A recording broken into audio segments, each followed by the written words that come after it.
Olá, eu sou a professora Carolina Brandão Gonçalves e vamos mais uma aula na Tecnologia na Educação do Campo. Hoje nós vamos discutir um texto dos autores Osni César da Luz Leal e Rossi Rodrigo Mengarelli.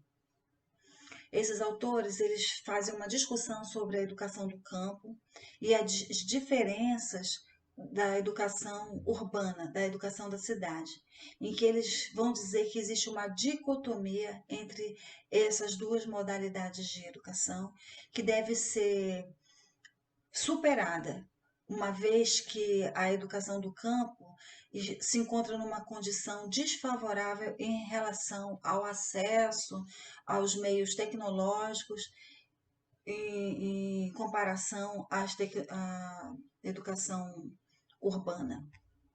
Então, eles dizem que a escola do campo e o povo do campo devem estar relacionados com o conhecimento tecnológico, construindo possibilidades para romper com as barreiras da dicotomia e exclusão, e com a visão de atraso em relação ao urbano, pois a própria realidade os cobra diariamente, não podendo ficar atrasados em conhecimentos e tecnologia. Então, da mesma maneira que as escolas urbanas têm acesso aos meios tecnológicos, ainda que muitas de forma precária, é também necessário que a educação do campo tenha acesso. E é preciso superar essa precariedade. E aí, essa condição pouco favorável do acesso aos recursos tecnológicos deve ser vencida e de forma igualitária para ambas as escolas, de modo que haja tecnologias eficientes e de qualidade para ambas as escolas, tanto do campo quanto da cidade.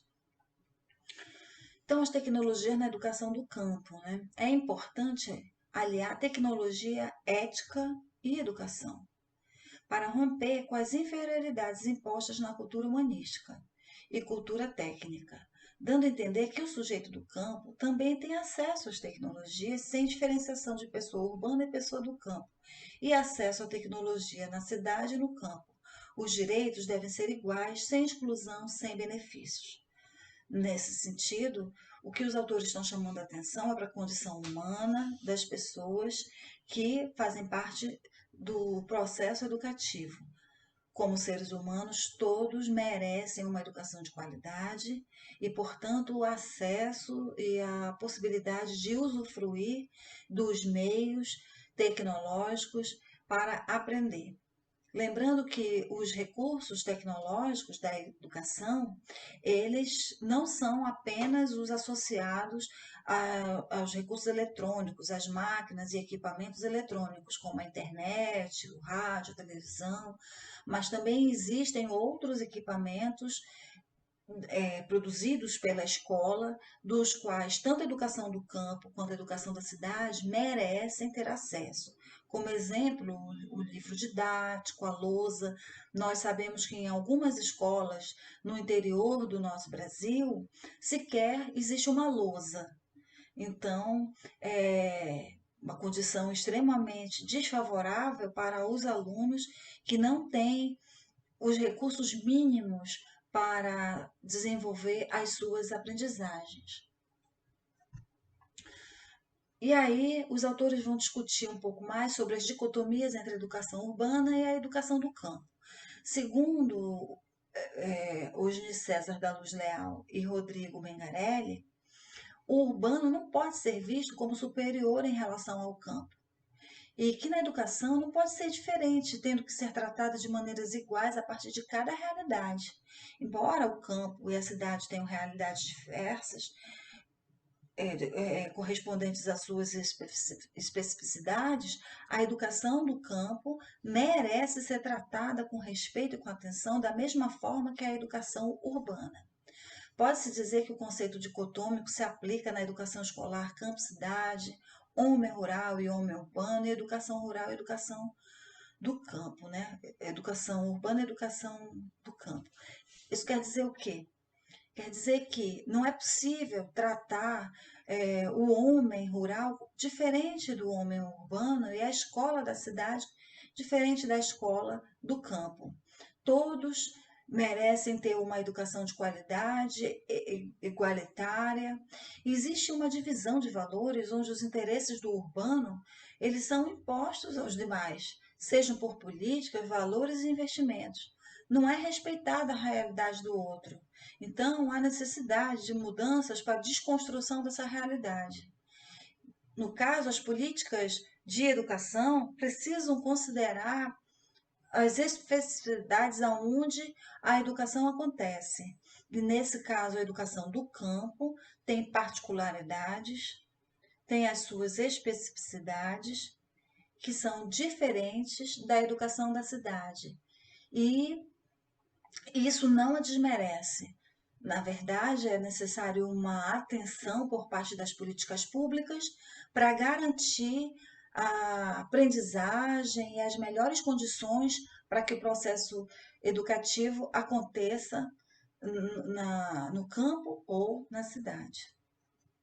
Nesse aspecto, é importante que os educadores tenham conhecimento da realidade do campo, tomando consigo elementos para superar as desigualdades.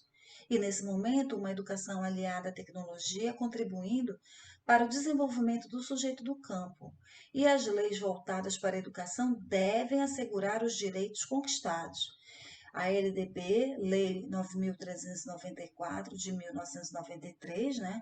Lei de Diretrizes e Bases, assegura que haja acesso às tecnologias e que as escolas, de um modo geral, todas, possam usufruir dos recursos tecnológicos mais sofisticados e de qualidade para desenvolver os seus processos de ensino-aprendizagem.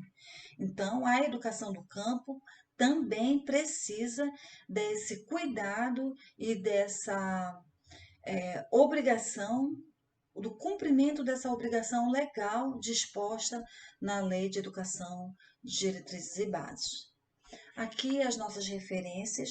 Eu peço a vocês que leiam o texto com atenção, em que os autores vão explicando com mais pormenor sobre essa dicotomia entre o campo e a cidade, a escola do campo e a escola do meio urbano, e como essas diferenças são prejudiciais aos alunos da educação do campo.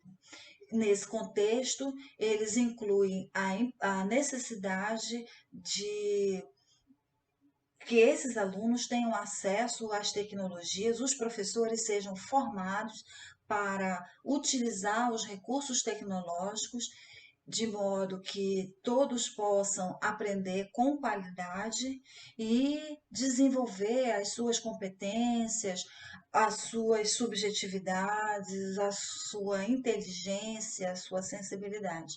Então, a escola requer, a escola do campo, ela requer das mesmas condições de acesso às tecnologias que a cidade possui. Muito obrigada, até a próxima aula.